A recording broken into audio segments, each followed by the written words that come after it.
Quelqu'un dit un bon gloire à Dieu. Bénissons Seigneur. Bienvenue à Impact Centre Chrétien Boissy. Bienvenue, vous êtes la bonne personne au bon endroit et au bon moment. Dans la bonne présence, à la bonne fréquence. Assis à côté de la bonne personne. Est-ce qu'on peut saluer toutes les personnes qui sont avec nous sur Internet, en direct, les personnes qui sont avec nous aussi en différé, les personnes qui sont avec nous dans les campus et au-delà, est-ce qu'on peut leur saluer? Vous êtes bien connectés. Avant de t'asseoir, tu dois saluer 2 personnes que tu ne connais pas. Si tu ne t'assieds pas, je comprendrai.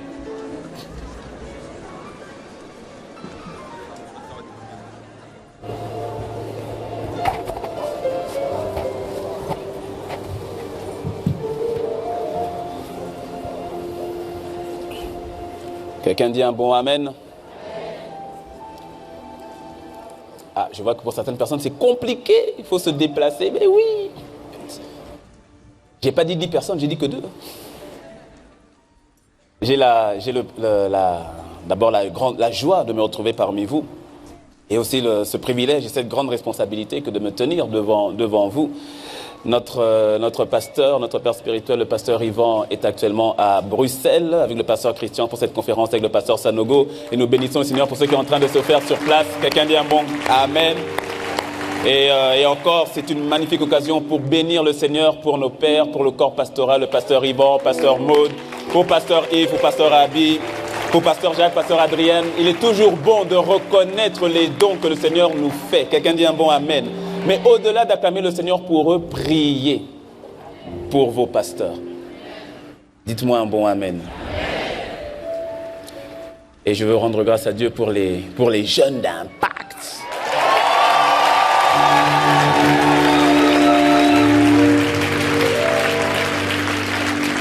Comme quelqu'un dirait, c'était chaud d'air. C'était fort. Et ce qui est plus fort, c'est que ça va être encore plus fort à partir d'aujourd'hui et de demain, c'est-à-dire en dehors des 4 murs de l'église. Dis-moi un bon amen. Quel jeune n'a pas une idée d'amen? Pas question d'attendre. Bon, vivement la prochaine conférence. Non. Avec tout ce que tu as reçu, à qui il a été beaucoup donné, il sera beaucoup. Et à cela, je dis amen. Et je le disais pendant la conférence des jeunes, là, il y a vraiment quelque chose, une dynamique. On le sait, mais c'est toujours bien de le dire. C'est toujours bien de témoigner, de dire de ce que Dieu est en train de faire. Et cette dynamique des jeunes ici à Boissy, Saint-Léger, ici à la capitale, ici dans la capitale de la francophonie, cette dynamique s'étend. Et vraiment, je suis heureux. Je fais un peu le VRP de Cotonou. Je suis heureux d'annoncer qu'il y aura une première conférence des jeunes, Impact Conférence des jeunes, première édition en Afrique. Quelqu'un dit un mot amen. Ça se passera la dernière semaine de juillet à Cotonou. C'est où? Au Bénin. C'est où? En Afrique de l'Ouest. C'est où? Wikipédia. Et tous ceux qui veulent passer des vacances onctionnées, vous êtes les bienvenus. Mais en tout cas, nous voyons ce qui se passe quand on voit, tout à l'heure on a vu pendant les annonces là, cette dynamique qu'il y a dans la francophonie, quand on voit ce qui se passe au Congo Pointe-Noire, Congo Brazza. En fait, ça te donne pas envie toi aussi de devenir missionnaire? Il n'y a pas des missionnaires ici? Ça te donne pas envie de dire non, il faut que j'y aille. Mais t'as qu'à venir, il faut venir, descends. Si tu veux faire vraiment un package, tu viens à l'évangélisation qu'il y aura et sur Pointe-Noire, c'est la semaine d'avant, et puis après tu enchaînes avec Cotonou. Ça te fait vraiment des vacances hyper onctionnées. Quelqu'un dit un bon amen. Et bien sûr, je me dois de vous passer le bonjour de la famille de Impact Centre Chrétien Cotonou, Impact Centre Chrétien Porto Novo, Impact Centre Chrétien Lomé, Impact Centre Chrétien Yaoundé et Impact Centre Chrétien Boïkon. Boïkon, c'est où? C'est toujours au Bénin, dans le centre du Bénin. Le royaume s'étend et il s'étend grave. Quelqu'un fait Ok, viens avec moi dans Genèse, s'il te plaît. Genèse 25, du verset 21 au verset 34. Alors c'est un peu long, mais en même temps, ton voisin, pas toi, ton voisin qui n'est pas venu aujourd'hui d'ailleurs, n'a pas vraiment lu la parole cette semaine, donc on va faire un rattrapage. Non, pas toi, je sais, pas toi. Donc Genèse 25, versets 21 à 34. Isaac implora, c'est l'histoire d'Ésaü et de Jacob. Isaac implora l'Éternel au sujet de sa femme, car elle était stérile. L'Éternel exauça sa prière et Rebecca, sa femme, devint enceinte. Des jumeaux se heurtaient dans son ventre et elle s'écria « Qu'est-ce qui m'arrive ?» Et elle alla consulter l'Éternel, qui lui répondit « Il y a 2 nations dans ton ventre. » Dis avec moi 2 nations. Il y a 2 nations dans ton ventre, 2 peuples différents naîtront de toi. L'un des 2 sera plus puissant que l'autre et l'aîné sera assujetti au cadet. Quand le moment de l'accouchement arriva, il se confirma qu'elle portait des jumeaux. Ça, c'est une échographie spéciale. Le premier qui parut était roux, le corps couvert de poils comme une fourrure. C'est pourquoi on l'appela Ésaü, le velu.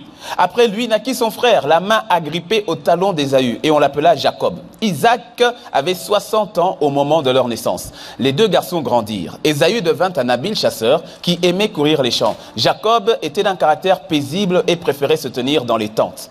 Isaac avait une préférence pour Ésaü parce qu'il appréciait le gibier, tandis que Rebecca préférait Jacob. Verset 29. Un jour, Jacob était en train de préparer une soupe quand Ésaü revint des champs, épuisé. Dis avec moi, épuisé. Il lui dit, laisse-moi manger de ce roux-là, ou encore selon les versions, laisse-moi manger de ce plat-là, de cette soupe-là, car je n'en peux plus. D'où le nom Édom, le roux qu'on lui donna. Verset 31. Mais Jacob lui dit, alors vends-moi aujourd'hui ton droit de fils aîné, ou encore ton droit d'aînesse. Verset 32. Ésaü répondit, je vais mourir de faim. Que m'importe mon droit d'aînesse? Jacob insista, promets-le-moi tout de suite par serment. Ésaü lui prêta serment et lui vendit son droit d'aînesse. Verset 34. Là-dessus, Jacob lui servit du pain et de la soupe de lentilles. Ésaü mangea et but, puis se leva et s'en alla, je rajoute, comme si de rien n'était. C'est ainsi qu'Ésaü méprisa son droit d'aînesse. Amen. Le titre de mon message ce matin, c'est « Ne brade pas ton futur ». Ne brade pas ton futur. Dis à ton voisin, ne brade pas ton futur. Qu'est-ce que brader? Brader, c'est vendre, ou bien c'est vendre à petit prix. Pas au prix réel, pas à la valeur réelle. C'est brader. Quand on dit que quelque chose est bradé, c'est-à-dire, oh ben dis donc, normalement ça valait autant et tu l'as dévalué à autant.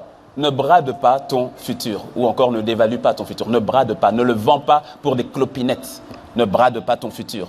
Tu sais, nous voyons dans la vie que nous pouvons commencer ensemble dans les mêmes circonstances, dans la même école, dans la même famille, sur les mêmes bancs d'école, et pourtant terminer sa vie de manière totalement différente. Les enfants sont dans le même ventre de Rebecca, même placenta. Ils sont dedans ensemble. Et pourtant, tu remarques qu'ils vont avoir 2 destinées totalement différentes. Parce que la vérité est la suivante, les valeurs auxquelles tu adhères détermineront l'issue de ta vie. La vérité est la suivante, la personne à qui tu obéis déterminera la destination finale où tu te trouveras. La perception ou encore le paradigme que tu as de la vie déterminera les choix que tu poseras. Et chaque choix que tu poseras déterminera l'endroit où tu te trouveras. C'est pour cela, on le dit très souvent à l'église, on parle longuement à ICC sur l'importance de la transformation par le renouvellement de l'intelligence, parce que ton système de pensée va déterminer les choix que tu vas poser. Et si ton système de pensée n'est pas renouvelé à la lumière de la parole, tu poseras des choix, tu feras des choix qui ne sont pas selon ta destinée. Mais ce n'est pas ton cas dans le nom de Jésus. Mais comprends que Dieu nous donne toujours le choix. Nous ne sommes pas des petits robots sans volonté entre les mains du Seigneur. C'est pas vrai. Nous avons toujours le choix. Nous avons toujours ce libre arbitre. Voici, j'ai mis devant toi la vie et la mort. Choisis la vie. Il dit à Adam, Adam, le jour où tu mangeras de ce fruit, du fruit de cet arbre, de la connaissance du bien et du mal, tu mourras. Mais la vérité, c'est que dans le jardin, il y avait 2 arbres particuliers. Il y avait l'arbre de la connaissance du bien et du mal et il y avait l'arbre de vie. C'était à lui de choisir. Dieu lui dit encore, toujours dans Genèse, tu verras que Dieu dit à Adam, il dit, tu pourras manger de tous les arbres du jardin. Tu pourras. C'est-à-dire, tu veux des tomates, tu prends. Tu veux des mangues, tu prends. Tu veux ananas, tu prends. Tu veux des pommes, tu prends. Tu veux salade de fruits, tu fais salade de fruits. Tu pourras. Tu as le choix. Jusqu'où veux-tu aller? Et c'est ce que le Saint-Esprit nous enseigne actuellement au travers du pasteur, au travers du pasteur Yvan, par rapport à la soif. Jusqu'où as-tu soif de lui? Jusqu'où veux-tu aller? Dieu est comme un océan. Je le dis souvent, il est comme un océan. Tu viens avec une cuillère, tu repars avec une cuillère. Tu viens avec un seau, tu repars avec un seau. Tu viens avec un conteneur, tu repars avec un conteneur. Tu viens avec un système de drainage continu, tu es tout le temps abreuvé. C'est toi qui choisis. Ta soif. Jusqu'où as-tu soif? Jusqu'où veux-tu aller? Jusqu'où veux-tu aller avec lui? Tes choix, tu pourras. Dis à ton voisin, tu pourras. Ce sont tes choix. C'est ainsi que la qualité de tes choix déterminera aussi la qualité de ta vie. Et revenons donc à Ésaü et à Jacob. Parce que lorsqu'on regarde la vie de Ésaü et de Jacob, ce sont là deux types de personnes ou encore deux types de nations. Parce que le Seigneur dit à Rebecca que dans ton ventre, il y a deux nations qui se battent. Donc c'est deux types de personnes, deux types de nations ou encore deux types de systèmes de pensée, mais qui sont radicalement opposés. D'un côté, tu as le système de pensée où ces personnes qui se focalisent sur leurs besoins à court terme et qui prennent des décisions qui peuvent paraître être bénéfiques aujourd'hui, mais qui au fait sont désastreuses pour leur futur. Ce sont les personnes de type Ésaü. D'autre part, tu as ceux-là qui se focalisent sur les bénéfices, non pas à court terme, mais les bénéfices à long terme au lieu des besoins du court terme. Ils savent se serrer la ceinture aujourd'hui, ils savent payer le prix aujourd'hui et ils investissent leur présent aujourd'hui afin de récolter un futur meilleur et un avenir plus grand. Ce sont les personnes du type Jacob. Il y a un système de pensée qui appartient à Ésaü. Il y a un système de pensée qui appartient à Jacob. Et les deux enfants viennent de la même maman. Il n'y a pas un qui vient du diable. Parce que les deux sont la réponse à la prière de Isaac. Sauf que ce qui fait la différence, ce sont les choix. Ou encore le système de pensée que l'un et l'autre feront plus tard. Est-ce que tu me suis? Et lorsque tu regardes Ésaü, si tu vas plus loin, car l'Ancien Testament est souvent l'ombre, et pas souvent, l'ancienne alliance est l'ombre de la nouvelle. Et lorsque tu regardes Ésaü, au fait, Ésaü est un type de Adam. Adam qui a été manifesté sur terre le premier, comme Ésaü est sorti le premier. Adam qui a été manifesté sur terre le premier, et Jacob est un type de Christ, le dernier Adam. Pas le deuxième, le dernier, parce qu'après lui, c'est fini. Quand il dit deuxième, ça veut dire qu'il peut avoir un troisième, il peut avoir un quatrième. La Bible ne dit pas le deuxième Adam, la Bible dit le dernier Adam. Ça veut dire la boucle est bouclée. Jacob est un type de Christ, ou encore le dernier Adam. Adam, première version, le premier, manifesté le premier sur terre. Adam a bradé son futur et celui de toute sa postérité dans laquelle toi et moi nous étions. L'humanité, il a bradé pour acquérir, pour manger ce fruit qui lui était pourtant interdit. Là où Jésus-Christ, dans le désert, quand Satan est revenu pour le tenter de la même manière qu'il avait tenté Adam, il est venu pour tenter le dernier Adam. Gloire soit rendue à Dieu que Jésus l'a vaincu. Parce que lorsqu'il est venu le tenter, c'était exactement la même situation. Il l'éleva, tu liras l'histoire dans Matthieu 4 et dans Luc 4. Il l'élève, Jésus, et il lui montre tous les royaumes de la terre. Tous les royaumes. Et il dit, prosterne-toi devant moi et je te donnerai tous les royaumes et toute la gloire de tout ce que tu vois. Parce que la vérité, c'est que tout m'a été donné. Et là, le père du mensonge, pour une fois, disait la vérité. Parce qu'effectivement, tout lui avait été donné par qui? Par Adam. Il lui dit, tu te prosternes devant moi et je te donne toute cette gloire maintenant. Mais à quel prix? À quel prix? Ne brade pas ton futur. Dans ce désert, on pouvait penser que Jésus était en position de faiblesse. Il est fatigué, le corps est fatigué, il a faim et visiblement, il n'a rien. Et Satan a tout. Puisqu'il dit, j'ai tous les royaumes. Donc on peut penser que celui qui est en position de force, c'est bel et bien Satan. Et pourtant, dans cette apparence où Jésus avait rien, avait dire, il savait qu'il avait déjà tout. Et c'est ce qu'on va voir. Parce que si tu n'arrives pas à voir les choses comme Dieu les voit, tu vas te laisser aveugler par la situation présente au détriment de ce qui est en train d'arriver. Dis à ton voisin, ne brade pas ton futur. Et permets-moi de faire une petite parenthèse pour qu'on se comprenne très bien quand même. Il est important, toujours à la lumière de la parole, il est important qu'on se comprenne. Tu vois, lorsqu'on parle de Jacob, pour ceux qui connaissent l'histoire, parce que plus tard, c'est Jacob qui va, pour prendre la bénédiction auprès de son papa, il va mettre des poils sur lui, sur recommandation de sa mère, et il va se présenter à la place d'Ésaü. Et quand on pense à Jacob le roublard, Jacob le tricheur, Jacob l'usurpateur, Jacob le filou. Mais lis ta Bible. Tu verras que tous ces adjectifs que je viens de citer ne sont jamais sortis de la bouche de Dieu concernant Jacob. Lis ta Bible. Tu ne vas pas voir Dieu traiter Jacob de tricheur, d'usurpateur, de voleur, de roublard. Non. Il est vrai que la manière par laquelle Jacob est passé auprès de papa Isaac pour avoir la bénédiction, c'est filou. Mais la vérité, c'est que c'est lui qui était en droit d'être béni. Pourquoi? Mais parce que quelques années ou quelques mois avant, Ésaü lui a vendu son droit d'aînesse. La vérité est la suivante, le véritable voleur, ce n'était pas Jacob, c'était Ésaü. Lorsque Ésaü s'est plaint devant papa Isaac, en disant « Non, mais comment et tout, il m'a trompé !» C'est pas vrai. Ésaü, tu as vendu ton droit d'aînesse. Donc, légalement, c'est à Jacob de prendre le droit d'aînesse. Si Ésaü venait se présenter, quand papa Isaac appelle Ésaü pour lui dire « Écoute, je suis sur le point de partir, va me trouver un gibier et viens me le donner, je vais manger et je vais te bénir. » Ésaü devait être vrai. Il devrait dire à son père « Écoute papa, vois-tu, il y a quelques mois ou il y a quelques années, quand il était dans la bourse avec Jacob, il y a une transaction qui s'est faite. Une transaction qui s'est faite, je ne suis plus l'aîné, c'est lui qui est l'aîné. Il aurait dû être vrai et sincère. Le véritable voleur dans l'histoire là, c'était Ésaü. Oh, t'avais pas vu ça comme ça? Non, mais c'est écrit dans ta Bible, hein, j'invente rien du tout.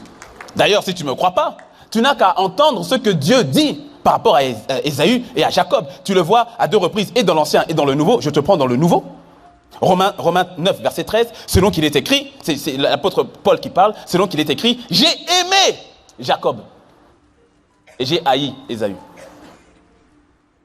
Dans le passage qu'on a lu de Genèse 25 tout à l'heure, Dieu dit déjà à Rebecca, il dit déjà que Jacob va dominer Ésaü.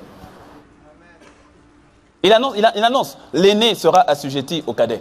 Il annonce ce qui doit arriver. Est-ce que tu me suis?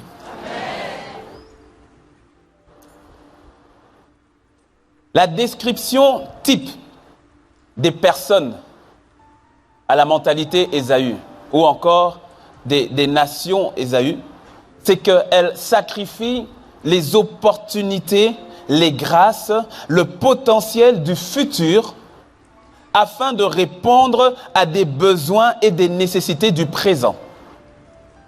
Elles privilégient ce qui est urgent et ce qui est immédiat au détriment de ce qui est important et de ce qui est pérenne. Autrement dit, Ésaü vend son lendemain pour acquérir une meilleure condition aujourd'hui. Ésaü va brader son lendemain pour que maintenant je sois bien. Tandis que la mentalité de Jacob, elle exploite les personnes, la mentalité de Jacob vont plutôt exploiter et maximiser les ressources du présent dans le but d'acquérir des opportunités futures, dans le but de provoquer le potentiel et les grâces de demain. Elles vont privilégier ce qui est important et durable et ne vont pas céder à la pression de l'urgence et du temporaire. Jacob, dans l'autre sens, il vend son présent aujourd'hui pour acquérir un meilleur avenir demain. John Maxwell, pasteur et conférencier, le dit dans ce sens. Il dit, Dans la vie, tu as le choix. Soit tu t'amuses maintenant et tu payes plus tard, soit tu payes maintenant et tu t'amuses plus tard. Mais dans les deux cas, la vie te demandera son coût. Encore une fois, c'est une question de choix. C'est toi qui choisis. Ne brade pas ton futur. Alors, 4 principes afin de ne point brader son futur. Le premier, d'abord pour encourager quelqu'un, tu dois comprendre quelque chose. Ton point de départ n'est pas forcément ton point d'arrivée. Au fait, je peux dire que ton point de départ n'est pas ton point d'arrivée. Ésaü est sorti le premier. Jacob est venu ensuite. Et souvent, les Ésaü sont là avant. Et ils peuvent tomber dans une forme de... C'est acquis. Je n'ai pas besoin de faire autre chose. J'ai déjà la position. Je suis déjà là. Pourquoi me battre pour? C'est là. C'est une forme de acquis. Et souvent, tu sais, quand tu es dans une position de zone de confort, il y a de fortes probabilités que tu passes à côté de ce que Dieu avait prévu pour toi. J'aime bien le dire sous cet angle-là. Ta zone de confort est inconfortable à Dieu. Très souvent. Quand tu es trop confortable là, pose-toi la question si vraiment tu es toujours là où Dieu veut que tu sois. C'est pour cela que dans ta vie, il y a eu des challenges. Mais des challenges qui aujourd'hui, tu bénis le Seigneur pour ces challenges. C'est pas que tu as forcément envie d'y retourner, on est d'accord. Mais tu bénis le Seigneur pour ces challenges. Si c'est vrai, dis-moi Amen. Ah mais oui, tu bénis le Seigneur. Quand cette maladie est venue, et elle est venue avec agressivité. Mais ça t'a emmené à chercher Dieu de manière spéciale. Et tu l'as rencontré de manière spéciale. Ça a augmenté ta foi. Ça a aiguisé ta foi. Aujourd'hui, tout à coup, face à la maladie, tu es quelqu'un de différent. Il y a une fois, pourquoi? J'ai vu Dieu agir. Oh, s'il a fait là-bas, s'il a vaincu, s'il m'a aidé face à l'ours, face au lion. Qui est Goliath? Approche Goliath, tu vas voir. Mais il fallait qu'il y ait des challenges. Et très souvent, tu vois, ces challenges, ce sont des challenges où personne n'est là. Toi-même, entre toi et toi. Si tu sais de quoi je parle, dis-moi, moi, amen. Oui, mais bénis le Seigneur pour cela. C'était le meilleur moyen pour te pousser à le chercher. Non, des fois, quand tout va bien, on ne le cherche plus. Là où tu as commencé, ce n'est pas ton point d'arrivée. Peu importe là où tu as commencé. Tu n'es pas responsable pour la plupart du temps. Nous ne sommes pas responsables de notre point de départ dans la vie. Mais nous sommes responsables de notre point d'arrivée. Parce que ce sont les choix que je pose avec les armes que j'ai là où je suis. C'est les choix que je pose qui vont maintenant diriger, qui vont m'emmener à aller soit à gauche, soit à droite. Je choisis d'obéir à la voix du Saint-Esprit, j'irai là où Dieu m'attend. Je choisis d'obéir à ma propre voix, je ne sais pas où je vais arriver. Je choisis d'obéir à la voix du diable, ce sera la destruction.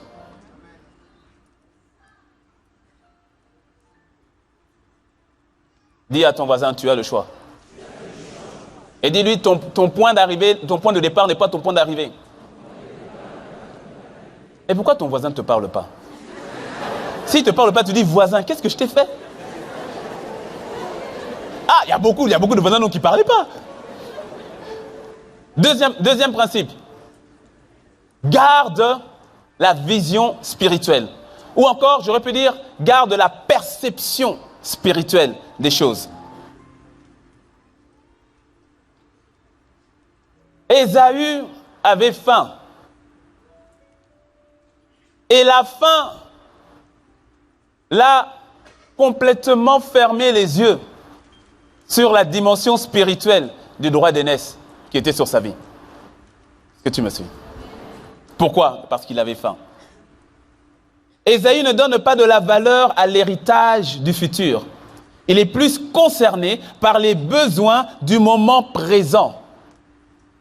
Il ne voit plus l'héritage qui doit arriver à manifestation.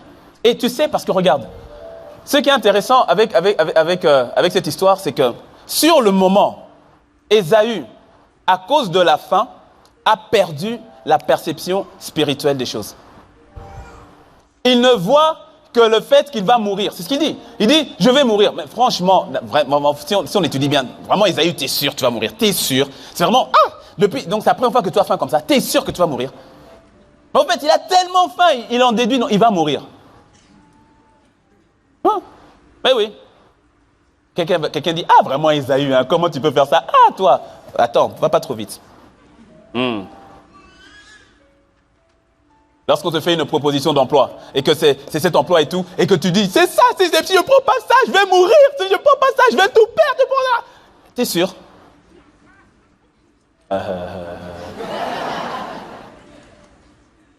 Lorsque les fiançailles commencent un peu à balloter, ça va pas. Et puis après, tu commences à sentir, tu sais, dans les conversations, quand c'est, bon, écoute bébé, tu sais, je crois qu'on doit prendre du temps pour réfléchir. C'est quoi? Non, faut pas qu'il parte, faut pas qu'il parte. Faut pas qu'il parte, non, mais parce que s'il part, mais je vais mourir. Comment je vais faire? Mais comment je vais faire s'il sort de ma vie? Pasteur, aide-moi.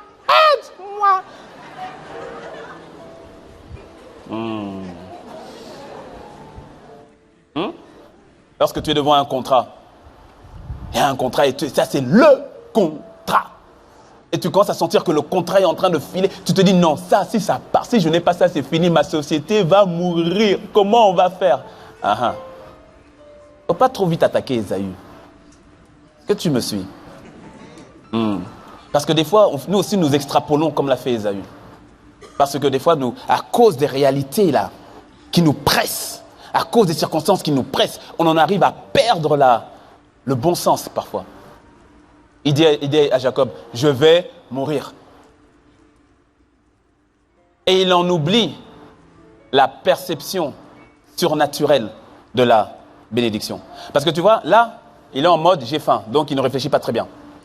Mais tu verras, plus tard, quand il arrive devant son père, quand Jacob est passé avant lui et que Jacob a été béni, il arrive devant son père, tu vois, il vient et il lui donne, il vient avec le plat et puis son papa qui dit, mais c'est qui est là? Il dit, mais comment ça c'est qui? Mais papa, je sais que tu es venu aveugle, mais quand même. Et moi, c'est Ésaü, enfin, voilà, je suis parti chasser, je t'emmène la nourriture, que tu manges, tu digères. Enfin, tu manges, tu me bénis et puis tu digères. Ne sait-on jamais si dans ta digestion tu t'en vas? C'est moi. Et puis il dit, petit. Aïe. Ton petit frère là, il est passé avant toi. Regarde ce que Ésaü fait. Ésaü, il pleure. Il dit non, comment il pleure. Et ensuite, qu'est-ce qu'il dit à son père? Il dit, bénis-moi, enfin, est-ce qu'il n'y a pas encore une parole de bénédiction? Bénis-moi quand même. Je fais une pause. Qu'est-ce qui est en train de se passer à ce moment-là? Isaac n'a rien pris de matériel. Jacob.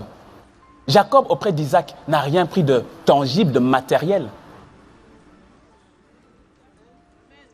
Lorsque Jacob s'enfuit, quand Rebecca dit, ton frère va te tuer, il faut partir, va chez Laban. Lorsque Jacob s'enfuit, Jacob s'en va les mains vides.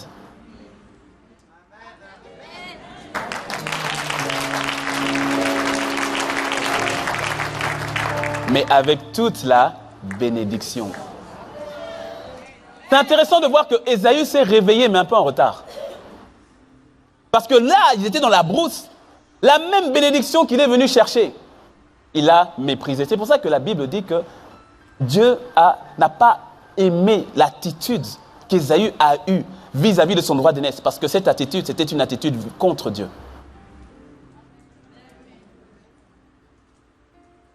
Mais quand il a faim, il en perd la perception spirituelle. Là, devant Isaac, son père, il n'a plus faim. Donc la perception spirituelle lui revient. Il dit, donne-moi la bénédiction, papa. Mais quand il a faim, la perception spirituelle, ça devient flou. Parce que la bénédiction, le droit d'aînesse, il est invisible. Mais le plat de lentilles, il est bien visible. La bénédiction, tu ne la vois pas. Mais l'argent, tu le vois.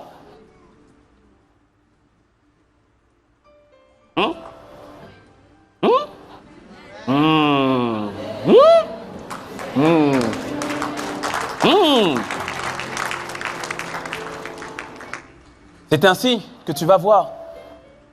Là, par exemple, que ce soit à Cotonou, à Lomé, c'est un peu plus fréquent. Où tu vas voir des personnes qui vont aller consulter soit des féticheurs ou autres pour un problème quelconque. Parce qu'ils ont un problème là, maintenant. Ils ont un besoin là, maintenant. Et donc ils y vont, si c'est un mal de dos, ils vont faire quelque chose, on lui fait le mal de dos, on enlève ce mal de dos, d'accord, mais à quel prix? Parce que le mal de dos qui est parti, tu le sens, oui c'est parti, je suis content. L'argent que tu allais chercher, on t'a fait tout ce qu'il fallait faire, les sacrifices, d'accord. Et puis après, tu as cette promotion, tu as cet argent. C'est palpable, d'accord. Mais la transaction réelle, elle est invisible. Tu ne la vois pas. Adam croque dans le fruit. Et oui, je dis Adam, pas Ève, Adam. Le responsable, c'est Adam, c'est pas Ève. Que les hommes disent Amen. Ouais, mais les femmes, c'est pas une raison de dire Amen très fort comme ça aussi. Les femmes disent Amen.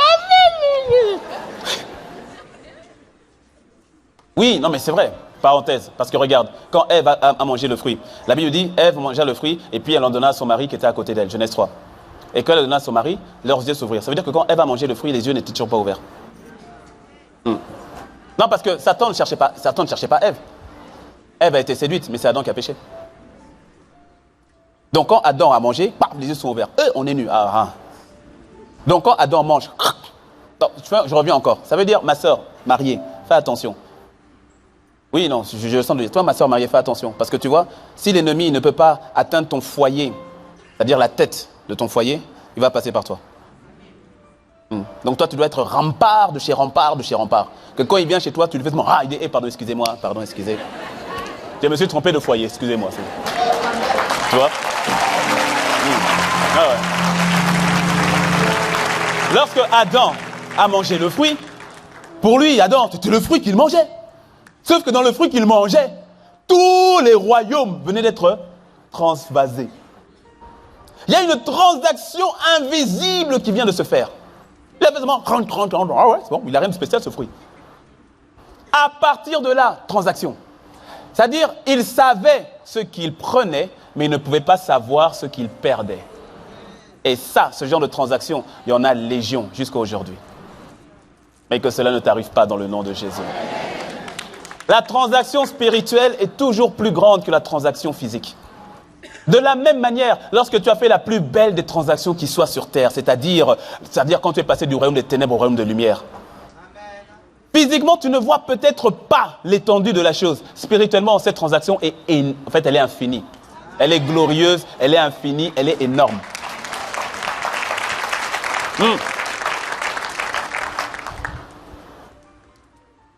Dis-moi un bon amen. Oui. Lorsque tu vas consulter, pas toi, lorsque quelqu'un va consulter les horoscopes, lorsque quelqu'un va consulter les diseuses de bonnes aventures, les voyants et les voyantes, l'astrologie et autres, tu n'as pas idée de la transaction que tu fais derrière. Et l'ennemi, tu vois, l'ennemi peut être très subtil, c'est-à-dire il peut attendre que tu sois vraiment dans une situation de faiblesse pour t'emmener à accepter de signer. Ça, c'est le deuxième point. Le troisième plutôt. Ne négocie jamais quand tu as faim. Jamais. On ne négocie pas quand on a faim. Parce que tu seras en situation de faiblesse. Je me souviens, j'avais, je ne sais plus, 22, 23 ans. Je suis passé par une saison compliquée de ma vie. Vraiment compliquée. Spirituellement, j'étais out. Émotionnellement, j'étais déjà né de nouveau. Spirituellement, j'étais out. Émotionnellement, j'étais vraiment, vraiment à l'ouest. Complètement. Les études, c'était limite. Je m'agrippais vraiment, c'était la grâce de Dieu. Mais c'était, bref, j'étais dans le brouillard total. Total. Et je me souviens, dans ces jours, c'est là où j'ai commencé à comprendre comment est-ce qu'agit l'esprit de déprime et de dépression qui peut t'emmener jusqu'à des pensées de suppression. Et je me souviens, je suis à Châtelet, en train de prendre ma correspondance. Et je suis dans le brouillard total. Tu sais, quand tu marches, mais tu as l'impression qu'il ne pleut que sur toi. Il y a des gens qui savent de quoi je parle. Ah ouais, je vois. Quelqu'un veut dire, ouais, pasteur, là, parle. Ouais, tu marches, mais tu as l'impression qu'il ne pleut que sur toi. Pourtant, c'est couvert, mais tu as l'impression qu'il pleut sur toi. C'est-à-dire tes pensées sont tellement assaillies, tellement oppressées, donc tu es dedans. Et j'ai en train de marcher, et émotionnellement, ça n'allait pas. Avec même les proches de la famille, ça n'allait pas. Ça n'allait pas. Et je suis en train de passer, et puis tu vois, il y a des fois les femmes là, qui viennent et qui voulaient que je lise les lignes de la main, je voulais que je lise. Mais tu fais jamais attention à ça. Enfin, j'espère. Là, tu t'arrêtes pas. Enfin, tu t'arrêtes pas. Si tu t'arrêtes, j'espère que c'est pour la convertir à Christ, mais pas pour... Ok. Pas pour dire, ouais, je veux bien, allez, dites-moi. Ok. Et celui-là, je suis en train de passer, donc bien sûr, comme d'habitude, m'a abordé, je ne fais pas attention. Mais quand je passe, elle avait, franchement, vers 16 ans, 17 ans. Quand je la dépasse, elle me regarde et puis elle me dit cash direct. Elle me dit exactement ce par quoi je suis en train de passer. Oui, oui. À Châtelet. Quelqu'un dit, ah, Cotonou. Non, non, Châtelet. Châtelet. Ouais, ouais. Et elle me dit, c'est-à-dire quand je la dépasse, c'est comme si quand je la dépasse, tu sais, c'est comme s'il y a eu comme les hackers là, c'est comme si elle a pris mes données, directement les infos, parce qu'elle me regardait et elle recevait, bam. Et puis elle me dit, vous avez actuellement, il y a telle personne dans votre famille avec qui vous avez des problèmes et ça vous fait mal au cœur, net. Je me suis arrêté, toudoum. Et elle, tu vois, elle a vu qu'elle a fait mouche, donc elle sourit. Mon frère, ma soeur, je te dis, à ce moment-là, tu n'as pas idée du combat qu'il y avait à l'intérieur de moi. J'avais faim. J'étais dans une situation de détresse. Et tout à coup, elle me propose une solution. Mais à quel prix? Je suis resté là, je me suis retourné, je l'ai regardée. Elle souriait. Le combat, le Seigneur m'a vraiment fait grâce à ce moment-là. Parce que tout en moi disait, vas-y, dis-moi en plus. Tout, je te dis la vérité. Tout en moi disait, vas-y, tu vois, regarde, personne ne te comprend autour de toi, tu vois, et tout cela, les parents, ça ne va pas, les frères et soeurs, ça ne va pas. Il y a quelqu'un là qui peut t'aider. Mais à quel prix? Il y avait, je ne sais pas c'est quelle force qui m'est restée dans mon cœur. C'est le Saint-Esprit, il n'y a que lui. C'est comme si, je crois, je ne sais pas si quelqu'un intercédait à ce moment-là, comme si les anges m'ont retenu, m'ont catché. Ils m'ont dit, non, boss, faites pas ça, boss, faites pas ça.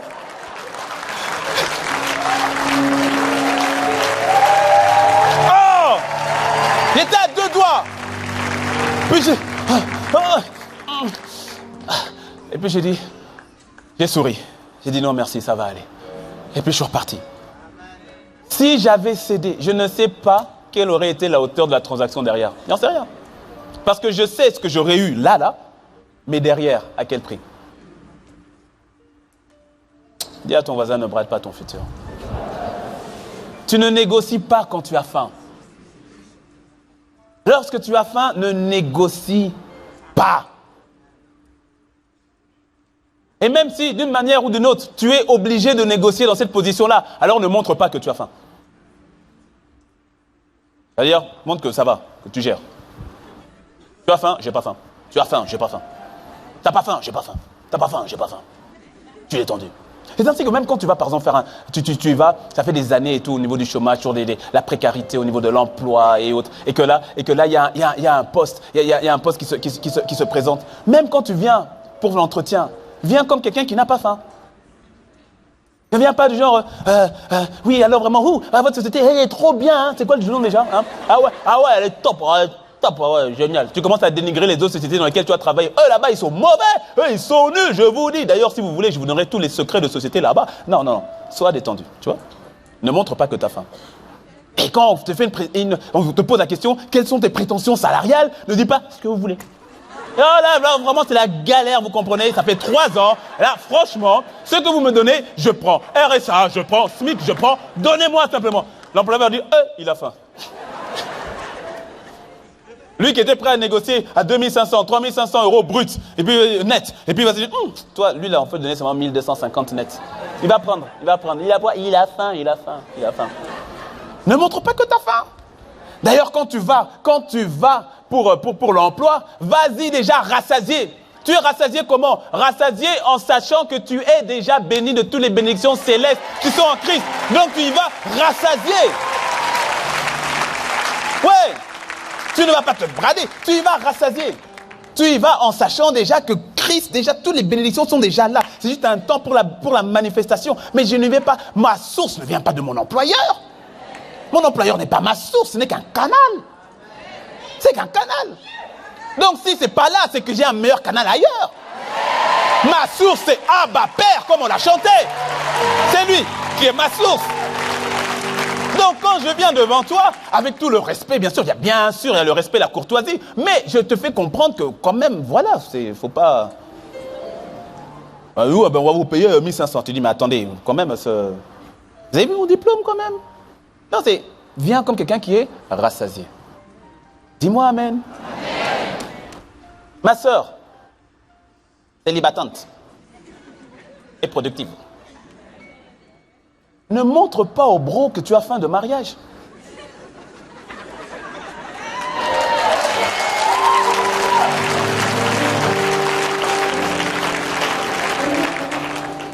Qu'une célibatante dise amen.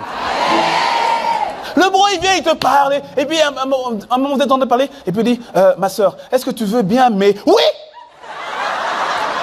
Oui! Oui! Oui! C'est pour quand? En août? Oui!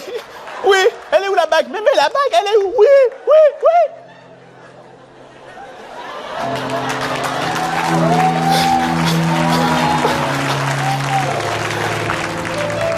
Évitez tout contact visuel. Et le bro, il disait, non, est-ce que tu veux m'écrire un tel... Hein? Et là, t'es parti, tu t'es fait ton film. Film dans lequel tu es productrice, réalisatrice, actrice, figurante, maquilleuse, habilleuse. Oh, mais non! Ma soeur, non! Sois rassasié. Rassasié comment? Tu es l'épouse de Christ. Tu es rassasié. Son amour te comble. Tu es rassasié. Que le bro voit que, au fait, c'est bien sûr, le mari est une bonne chose, mais que le bro voit que c'est pas lui qui fait la pluie et le beau temps dans ta vie. Il faut qu'il comprenne qu'il y a quelqu'un qui te comble déjà totalement. Dis-moi amen. Et donc quand c'est comme cela, tu sais, l'homme il est un peu chasseur, donc laisse-le un peu te chasser. Il y a des gibiers qui se laissent mourir eux-mêmes. Oh! Je parle aux sœurs célibataires. Oh! Ah ouais! T'as vu ça où? Le chasseur m'en allant chasser. Et puis il arrive, et puis il voit tous les zèbres. Boum, boum, boum. Oh! C'est compliqué. On ne chasse pas dans un zoo quand même. Mais c'est quoi ça? Hein? Laisse-le au moins te trouver. Ça veut dire qu'il a un peu cherché. Donc ça veut dire cours un petit peu. Quand il arrive et tout, cours un peu. Tu vois, fais-le courir un petit peu. Tu vois, il me dit attends, mais en fait, je t'explique ma soeur. En fait, je t'explique. Fais-le courir un peu, tu vois. Mais tu vois parfois, attends, parce que attends. Mais cours pas trop vite.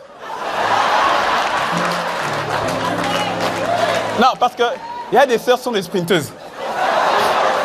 Marion Jones, hey, go, pop, calme. Tu vois, dose un peu. Tu vois, tu cours, mets-toi un rétroviseur. Quand tu vois qu'il a ralenti, tu ralentis un peu. Tu doses. Tu repars, tu doses. Dose un peu. Dose un peu. Hein? Mais ne lui montre pas que t'as faim. Oh! Avec une sœur des amours, amen. Ne négocie pas quand t'as faim. Parce que c'est dans ce type de négociation que plusieurs se sont retrouvés à épouser la mauvaise personne. Le tic-tac, l'heure, ça passe. Le prochain qui vient, je le prends. Seigneur, le prochain frère qui m'appelle, je prends. Quand tu vois le numéro, non, Seigneur, parle-lui quand même, pas lui. Le prochain. Mais non. C'est pour ça, si tu vois que tu as faim, va te rassasier dans la présence du Seigneur. Tu vois, laisse-le te combler, laisse-le te... Ne brade pas ton futur. Combien des fois, tu vas voir, combien de fois ça m'est arrivé, que ce soit à Cotonou, à Lomé, vous avoir une jeune sœur, tu vois, elle a le talent, elle a le zèle, elle a tout. Et puis elle te dit, pasteur, j'ai trouvé. Toi, tu es content. Et quand elle te montre qu'elle a trouvé, tu dis, Et t'es sûr? T'es sûr? Vraiment, Dieu t'a vraiment parlé? Quand c'est comme ça, tu dis, ok, bon, on va prier, quand tu creuses un peu, mais tu remarques au fait, simplement, elle va te dire, non, en fait, oh, pasteur, c'est tic-tac, tic-tac. Mais tu vois, mieux vaut être seul que marié à la mauvaise personne. Non, franchement. Et puis la vérité, c'est que tu n'es jamais seul. De toutes les manières. De toutes les manières. Dis-moi un bon amen. Ne brade pas ton futur. Ne le brade pas. Sois conscient de ce que le Seigneur a pour toi. Et d'ailleurs, il t'a parlé pour plusieurs, il t'a montré. Ou si tu n'es pas au courant, tu n'as qu'à lire ta Bible. Tu as toutes les promesses concernant ta vie dedans. Ne brade pas. Ne négocie pas quand tu as faim. Combien de fois est-ce qu'on n'a pas fait, on n'a pas contracté des dettes toxiques à cause de la pression qu'on avait? Et quand tu faisais cette dette-là, au-dedans de toi, tu savais, tu avais le pain du Saint-Esprit. Mais la pression te disait, si tu ne fais pas, comment tu vas t'en sortir? Et au-dedans de toi, tu sentais, ne fais pas. Mais le problème, c'est que si tu ne fais pas, tu dis, oui, mais si on ne fait pas, on fait quoi? Et là, tu n'as pas forcément de réponse. Mais tu sens seulement, ne fais pas. Tu dis, mais non, mais je dois faire, ne fais pas. Et tu fais. Et quand tu fais, il y a un soulagement pendant un temps. Parce que quand Ésaü a mangé la soupe, quand il a pris sa soupe, il a pris son pain, tout cela, il a été rassasié pendant un temps. Mais la vérité, c'est que le soir ou le lendemain, il avait encore faim. Donc tu es soulagé pour un temps. Et puis après, tu vois que cette dette-là, tu te dis, qui m'a envoyé? Cette dette attire une autre dette. Tu te retrouves maintenant dans un cercle vicieux où tu dois prendre une dette pour couvrir une autre dette. Et ensuite, maintenant, ce n'est plus ta banque maintenant qui t'appelle, c'est la Banque de France maintenant qui t'appelle. Et ça va jusqu'à. Quand tu creuses, tu remarques que c'est cette dette-là qui, 1 an plus tard, t'est revenue à la gorge. Mais si c'est ton cas, tu vois, ce passage, ce message n'a absolument pas pour but de condamner ou d'affliger qui que ce soit. Si tu entends ce passage, ça veut dire qu'il y a une voie de sortie. Dis-moi un bon amen. Non, j'ai pas entendu ton amen. Peu importe dans toutes les situations où tu te retrouves, laisse-moi te dire, si tu entends sa parole maintenant, c'est que le Seigneur veut que tu en sortes et c'est lui qui t'en fait sortir. Dis-moi un bon amen. Ne négocie pas quand tu as faim. Tu te dois de te poser. Pose-toi. Des relations d'affaires. Oh. Des opportunités d'investissement. Ah! Tu as faim, tu as besoin d'argent, tu as un projet. Et même des fois, ce sont de bons projets, des projets pour de bons projets. Ce n'est pas forcément de la cupidité ou autre. Mais sauf que tu as faim. Il y a des investissements qui se présentent à toi. Ah tiens, il y a telle chose et tout, je te dis, tu rentres là-dedans et tout. Et puis en 6 mois, je te promets et tout, et bang, tu vas voir et tout cela. Ah, je me souviens, quand j'ai quoi? Ouais, 25, 26. Ah! Proposition, là, le Forex commençait vraiment à devenir, pour ceux qui connaissent, le marché des devises. Et puis il y avait un truc de Forex là, qui venait de sortir. Tu investis dedans, et puis en 6 mois, tu as 100% ou 60% et tout. Et on te présente ça, tu as faim. Tu n'arrives plus à réfléchir. Tu vois, parce que quand tu négocies comme cela, comment est-ce que tu sais que tu négocies dans la faim? C'est que tu ne prends pas le temps de t'arrêter de demander au Saint-Esprit. Tu ne prends pas le temps de t'arrêter et de dire, Saint-Esprit, toi, qu'est-ce que tu dis? Tu ne prends pas le temps de voir, au fait, de voir plus loin. C'est trop immédiat. Et là, on dit, ouais, dans 6 mois, vous savez, j'ai mis l'argent. L'argent m'a regardé, on s'est regardé. Mais l'argent me dit, t'es sûr, tu es sûr, parce qu'on ne se reverra pas. On ne s'est pas revu. Non, on ne s'est pas revu. Après, ça t'enseigne. Hein. Maintenant, quand il y avait 2 opportunités, mais toutes les opportunités ne sont pas mauvaises, t'inquiète. Mais tu ne réagis plus avec il faut que je fasse, il faut que j'aille. Tu es détendu. Ésaïe 30, verset 15 te dit, c'est dans la tranquillité et le repos que sera votre salut. C'est dans le calme et la confiance que sera votre force. Tu dois toujours négocier dans cette attitude-là. Toujours. Toujours. Jamais dans une attitude de faiblesse. Si tu négocies dans la faim, ta condition présente sera tellement forte que ta compréhension des choses en sera troublée. Et tu ne pourras plus jauger ton avenir à sa juste valeur. Et c'est ainsi que tu as des pensées qui commencent à monter. Est-ce que Dieu avait-il réellement dit?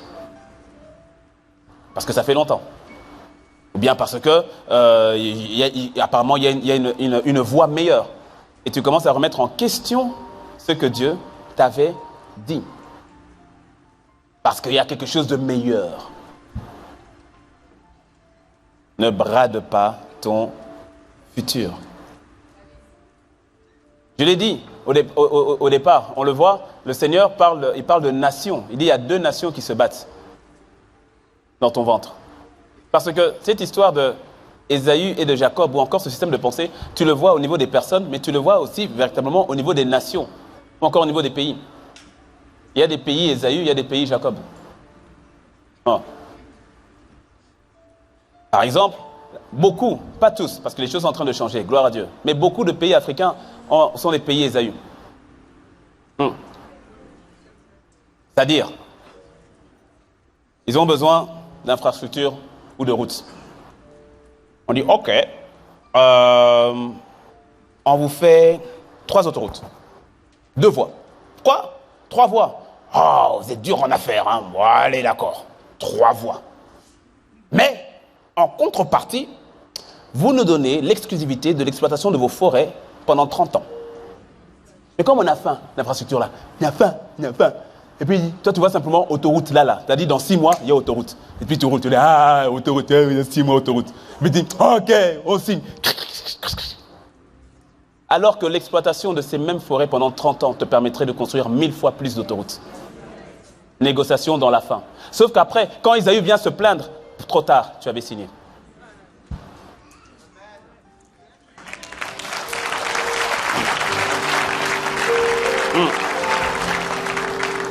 Ouais. Parce que tu vois, il y a des Jacob, il y a des vrais le Jacob type de Christ, mais il y a des faux Jacob.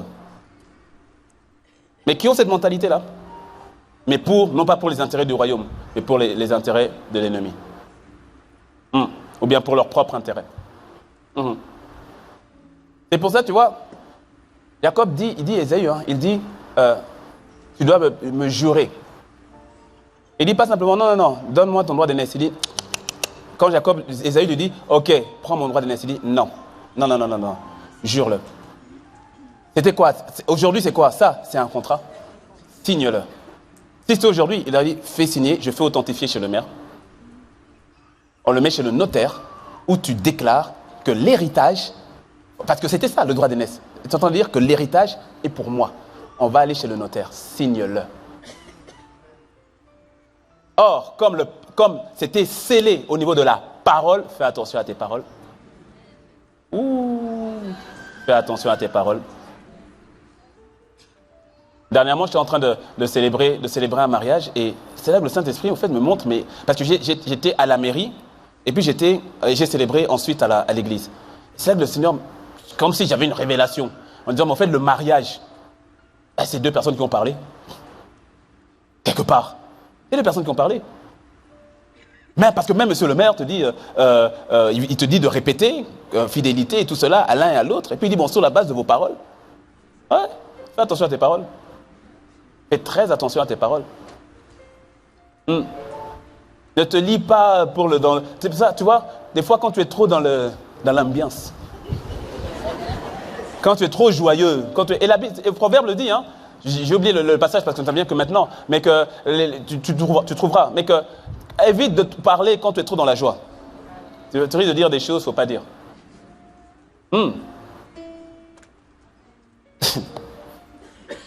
Signe. Prête serment. Jure-le. Signe. Il faut que ce soit légal. C'est ça le but. Il faut que ce soit légal. C'est pour cela que Satan pouvait dire à Jésus, tout cela m'a été donné. C'est légal. Raison pour laquelle Jésus est venu reprendre ce que Satan avait volé de manière légale. De manière légale aussi. Oui. Il s'est dépouillé, il s'est fait homme. Pourquoi? Mais parce qu'il fallait un homme pour récupérer ce que l'homme avait perdu. C'est pour ça qu'il n'est pas venu en tant que Dieu tout-puissant. Papa Philippiens 2 nous dit qu'il s'est dépouillé. N'ayant pas regardé comme une proie arrachée le fait d'être l'égal de Dieu, il s'est dépouillé. Donc il est venu comme homme. Il a marché parmi nous comme un homme. Il est mort à la croix comme un homme pour récupérer ce que l'homme avait perdu. C'est légal. C'est pour cela quand le diable vient, tu dois lui présenter légal. Tu dis non, tu n'as plus le droit. Pourquoi? C'est légal. Tu n'as plus le droit. L'acte qui me condamnait a été... Tu lui présentes, c'est légal. Jésus, ce que la transaction invisible que Adam avait faite contre toi, Jésus est venu faire une transaction invisible dans l'autre sens. Et il a signé par son sang. Bah! Va déchirer ça. Le sang de l'agneau va déchirer.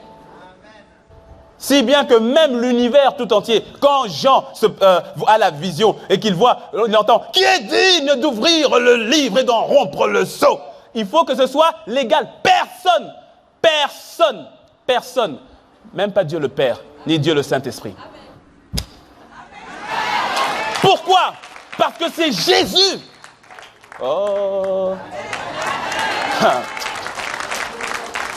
C'est lui qui a été trouvé digne.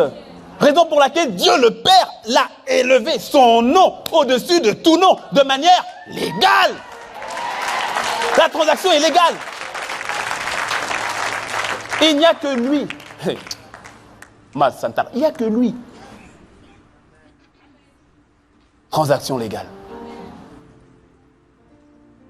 Raison pour laquelle, peu importe les sous-transactions que tu as fait avec l'ennemi, tu reviens devant le Père, tu dis, Seigneur, c'est vrai, soit par ignorance ou bien par désobéissance, j'ai péché dans telle situation, mais je reviens devant toi. Je me répands. Parce que quand tu te répands, il est juste et fidèle pour nous pardonner de nos péchés, de nos iniquités et de nous laver par son sang. Quand tu dis je me répands, c'est-à-dire que tu fais en sorte que la légalité qui est pour toi soit activée dans cette situation-là. Dis-moi un bon amen.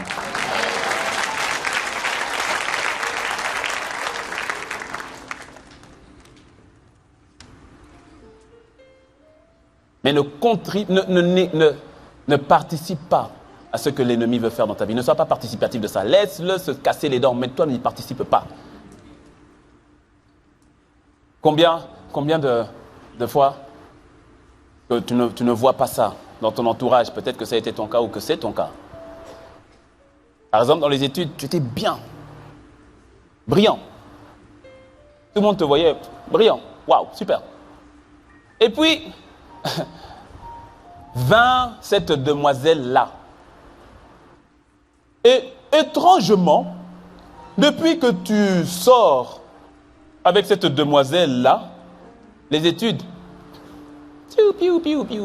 déclinées. Plus rien. Même le désir, même l'envie, la passion que tu avais par rapport à ça, plus rien. Qu'est-ce qui s'est passé? Il y a une transaction qui s'est faite sous les draps. Oui. Tu crois pas? Je parlais, j'étais à Lomé et on avait un temps de prière. Je vais faire court, on a un temps de prière et puis à la fin, il y a une sœur qui manifeste. Je l'avais déjà détecté la sœur parce qu'elle était pas naturellement belle. Elle était trop belle, tu vois non? Donc, elle veut dire, il y a beauté et puis il y a beauté. Mais une jeune. Et donc, pour faire court, après le temps de prière, donc on est parti avec les autres responsables, on a commencé à prier. Et quand je commence à prier, je prie, elle était revenue à elle, donc je pose des questions, mais ça va, ça t'arrive souvent? Je dis non, bon, parfois, mais ces derniers temps. Bref, on parle, et puis je prie pour elle. Et puis quand je prie, 5 minutes, elle, amen, 10 minutes, amen. Je dis bon, apparemment ça va bien. Je veux m'arrêter, Saint-Esprit dit non, continue. Je fais ok. Donc je continue à prier, Seigneur, voilà, tu ramènes là. Et puis à un moment, et donc il y avait bel et bien un esprit qui était dedans. Pour faire court, à un moment donné, l'esprit s'exprime. Et je pose la question, mais pourquoi tu es là au fait? Il me raconte l'historique, mais peu importe, mais sur le point que je veux dire. Il me dit, j'ai mission au fait de coucher avec les garçons au travers d'elle. Et on ne vise pas n'importe quel garçon. Il y a des garçons sur qui on voit une lumière. Notre but, c'est qu'à chaque fois qu'elle va coucher avec, cette lumière, c'est comme si elle est absorbée ou éteinte. On a prié, le Seigneur est bon, miséricordieux, elle a été totalement délivrée. Aujourd'hui, c'est une fille magnifique, par la grâce de Dieu, elle avance avec Dieu, gloire à Dieu. Elle a été délivrée sur le coup, mais elle n'était pas venue seule, elle était venue avec un garçon qui attendait pendant qu'on faisait la délivrance. Donc, je suis allé le voir. Il dit, ça va et tout. Hein. Il dit, mais tu connais bien la sœur? Il dit, oui, non, bon, oui, on te connaît depuis pas trop longtemps et tout ça. Je dis, d'accord. T'as couché avec? Bien. J'ai dit, hein. Est-ce que tu as couché avec elle?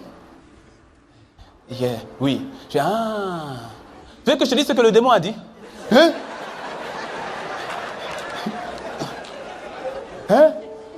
Le démon, il a dit. Et puis je dis, mais lorsqu'on vous parle, je ne sais pas, c'est comme si vous pensez que non, nous on est jaloux. Hein, peut-être que nous aussi quoi, nous ça va, on est mariés, on est bien, il n'y a pas de problème, c'est pour vous. Parce que tu vois, il y a de ces transactions, je ne sais pas pourquoi, laisse-moi le dire, tu vois, l'un des terrains favorables de l'ennemi pour faire des transactions légales, c'est au travers des relations sexuelles hors mariage, les relations sexuelles illicites. Oui. Pourquoi? Parce que c'est un principe spirituel. Où toi et l'autre, vous devenez un. Donc ce qu'il a, tu prends.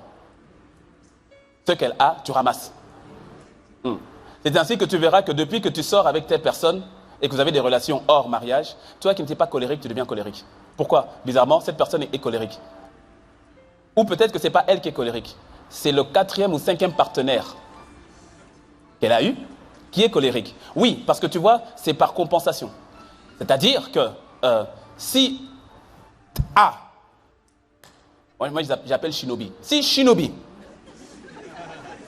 est sorti avec Shinobette, Gwendolinette, Shinoba et Shino Dwendala, vraiment si tu as un de ces prénoms, j'ai tout fait pour ne pas te citer.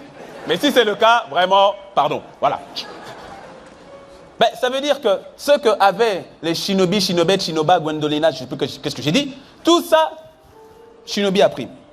Maintenant, quand Shinobi croise Shinabo, Shinabo, même si Shinabo était totalement vierge dans tous les sens du terme, Shinabo prend le package, pas simplement de Shinobi, mais de tous les autres qui sont venus et hop, intégrés. Donc c'est ainsi que tu as des personnes, quand ils sont en relation, ils ne se reconnaissent plus eux-mêmes par moment.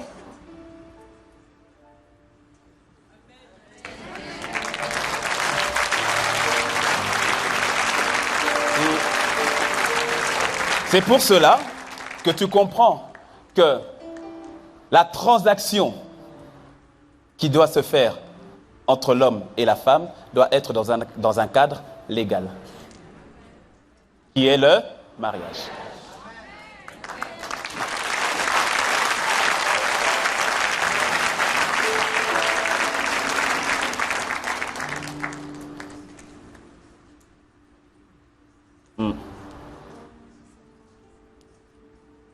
Est-ce que tu me suis? Dernier principe, garde les promesses de Dieu. Garde les promesses de Dieu. Quand tu es en position de pression, position de faim ou de famine, garde les bonnes priorités, c'est-à-dire la parole de Dieu. Jésus avait faim dans le désert. Il avait faim. Il avait naturellement faim.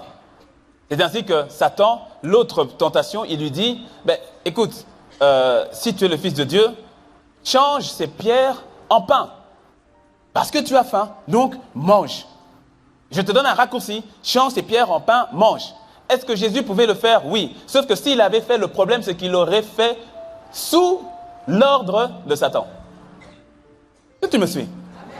Mais écoute ce que Jésus dit. Jésus, il a faim, c'est vrai. Mais il remet les priorités. Il dit, il est écrit, l'homme ne vivra pas de pain seulement, Parce que donc ça veut dire qu'il y a le pain, c'est vrai, mais il y a une priorité. Mais de toute parole qui sort de la bouche de Dieu. Il a faim, il aimerait effectivement transformer ses briques en pain pour les manger, mais il met d'abord la priorité, la parole. Et quand tu mets en priorité la parole, les anges viendront te servir, comme ce fut le cas pour Jésus.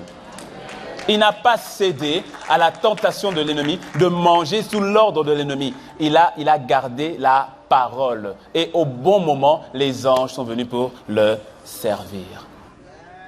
Garde tes yeux sur la parole du Seigneur d'abord.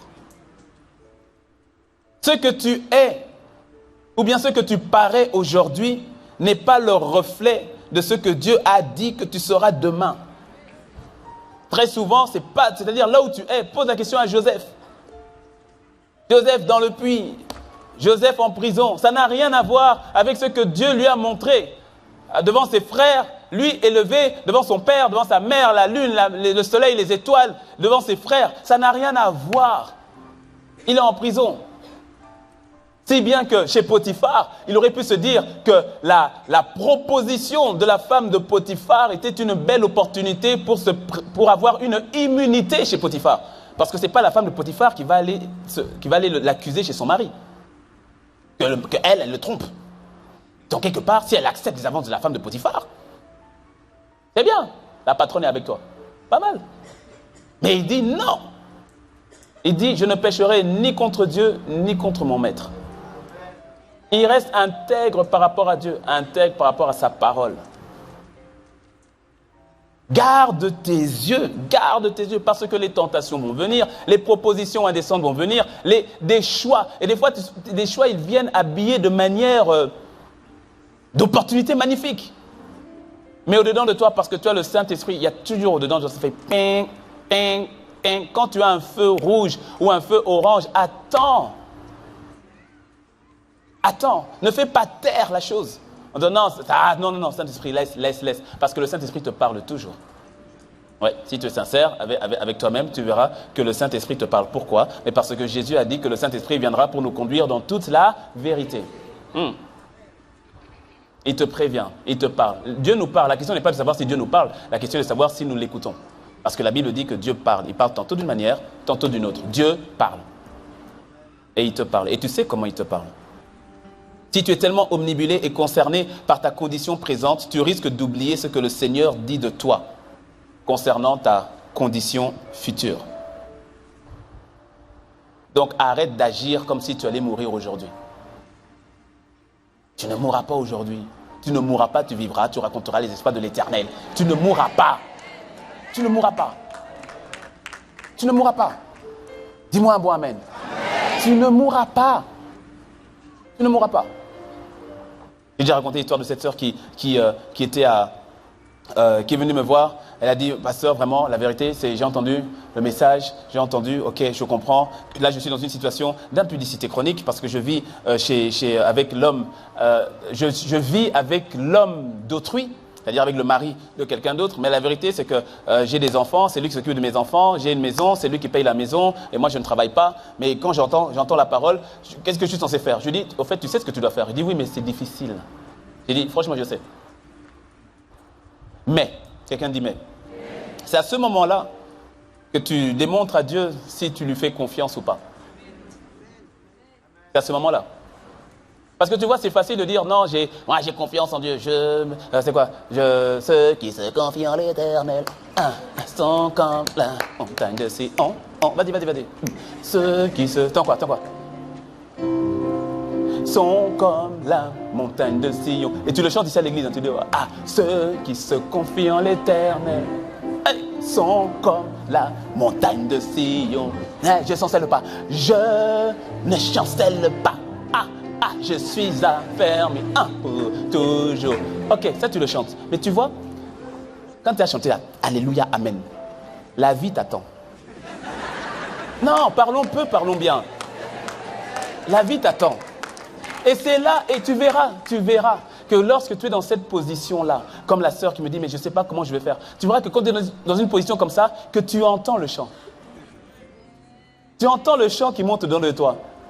Et si tu t'arrêtes, c'est pour ça que je dis Dieu te parle. Mais si tu t'arrêtes, tu vas voir qu'au fait, ce chant-là est approprié à ta situation. Où Dieu est en train de te dire, confie-toi en l'Éternel.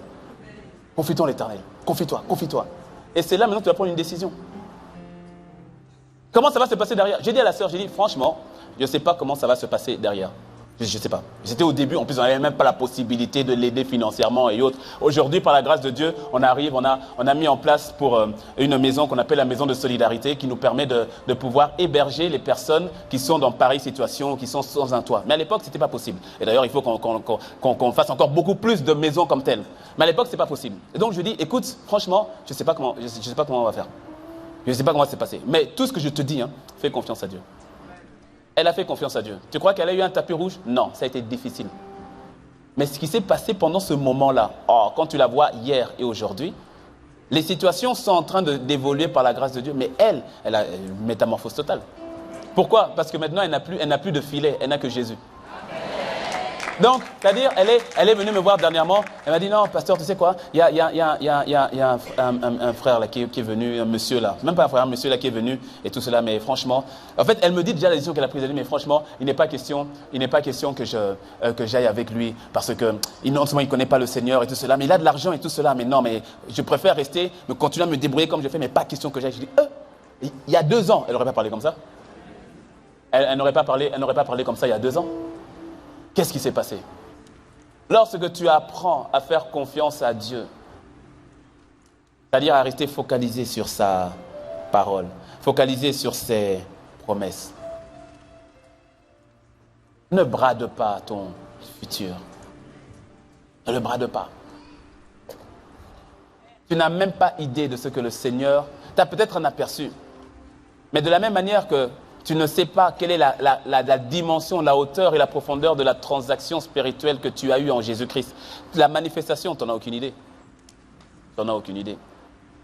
Je termine avec ceci. Plusieurs parmi vous, parce que c'est le cas à chaque fois que tu passes des ténèbres à la lumière, l'ennemi fait tout pour te ramener. S'il ne peut pas te ramener dans les ténèbres, il va faire en sorte que tu rates ta destinée. Mais il a échoué lamentablement dans ta vie. Lamentablement, il a échoué grave, il a échoué. À toi maintenant de coopérer avec le Saint-Esprit dans les choix que tu fais. Là où les domaines où tu vois qu'il y a une forme de transaction avec l'ennemi, refuse. Décline. Arrête le contrat. Refuse le contrat. Il y a une destinée pour ta vie. Dis-moi un mot, amen. On va se lever, on va se lever.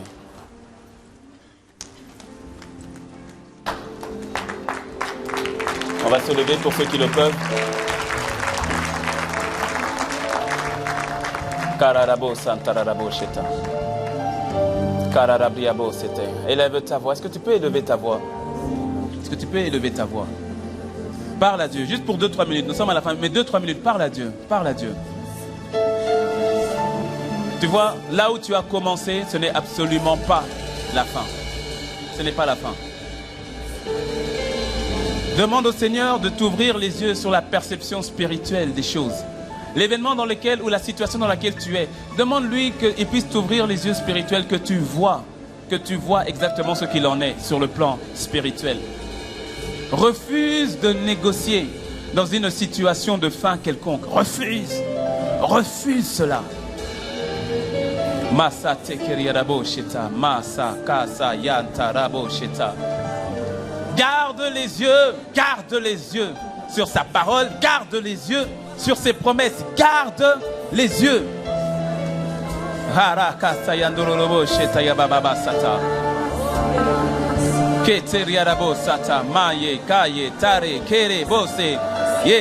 Cette parole vient non pas pour condamner qui que ce soit, bien au contraire, pour mettre la lumière sur toute forme de transaction qui n'était pas de lui. Et tu es en droit de dire, Seigneur, il y a une transaction majeure qui a été faite à la croix de Golgotha. Il y a la transaction majeure qui a été faite à la croix de Golgotha. C'est pour cela que je reviens sur la base de ce que tu as fait. C'est lorsque tu te répands là où tu sais que tu as désobéi, là où tu sais que tu n'es pas obéi à la voix du Saint-Esprit. Tu te répands et tu reviens à la transaction initiale que le Seigneur a faite en ta faveur. En ta faveur. Rekebo sayaraba shata. Masa tererebo seta. Seigneur, dans la vie de mon frère, dans la vie de ma sœur, ici au campus, sur Internet, ou tous ceux qui entendent ce message. Seigneur, illumine, illumine, illumine, illumine, je t'en supplie, les yeux du cœur de mon frère et de ma sœur, afin de refuser, afin de décliner toute forme de proposition indécente de l'ennemi, afin de refuser, de décliner, mais d'avoir une attitude de Jacob qui consiste à valoriser le futur, à valoriser le futur, à valoriser ta parole, à valoriser ce que toi tu dis, un impact d'éternité.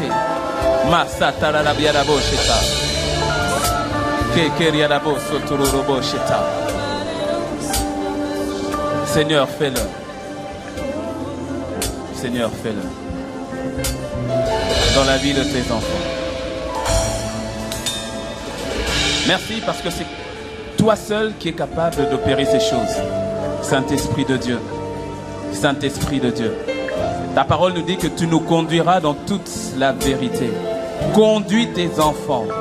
Conduis ton Église dans ta vérité. Dans ta vérité. Christ est la vérité. Et Christ est sa parole. Conduis tes enfants dans ta parole. Dans ta parole. Te rendons grâce, te bénissons, Seigneur. Les yeux fermés, la tête baissée. Dans la position où nous sommes, que ce soit ici, sous la tente, dans les salles annexes. La transaction majeure, je l'ai dit tout à l'heure, la transaction majeure et la plus belle des transactions qui soit, c'est celle qui consiste à passer du royaume des ténèbres au royaume de lumière.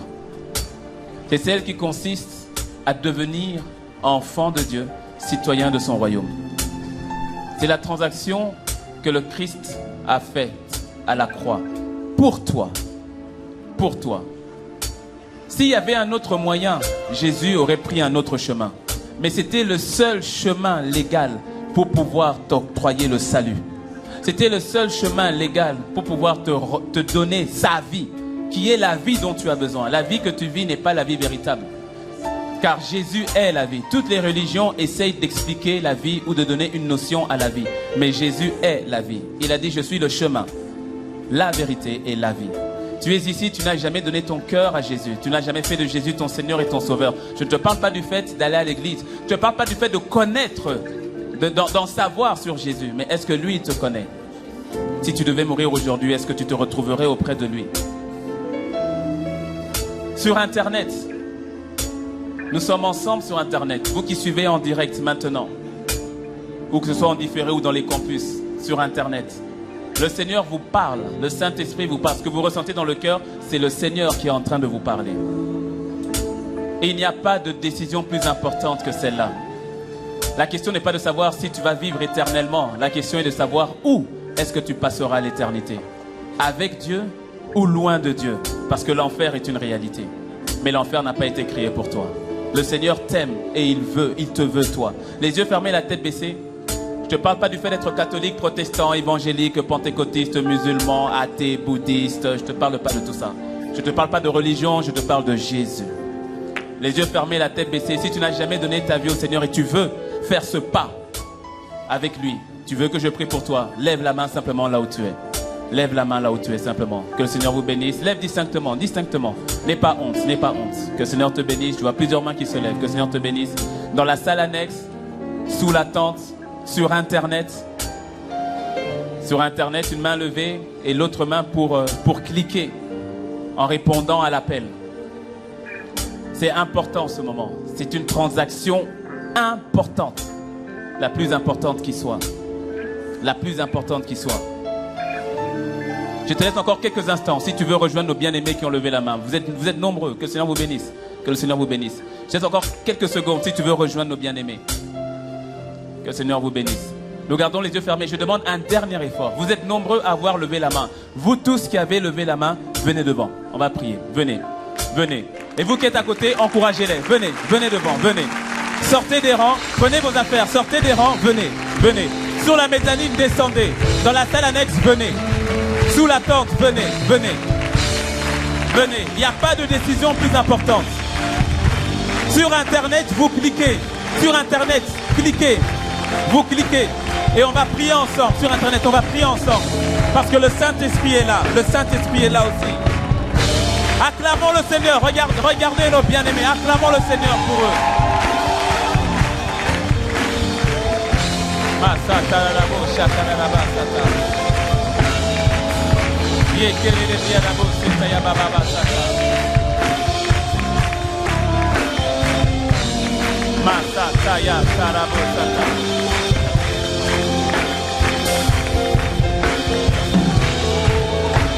Ça continue d'arriver. On acclame le Seigneur. On acclame le Seigneur pour ses champions et ses championnes. Il n'y a pas de décision plus importante. Il n'y a pas de décision plus importante.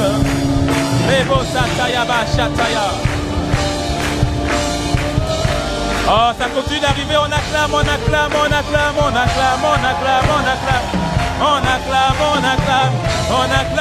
le Seigneur. Massa Telebosa.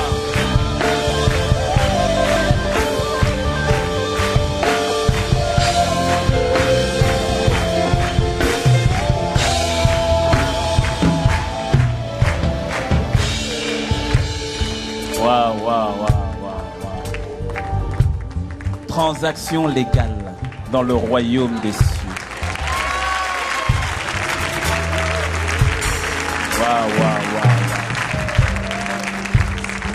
Wow. 70 personnes sur Internet sont avec nous qui ont répondu à l'appel. Wow.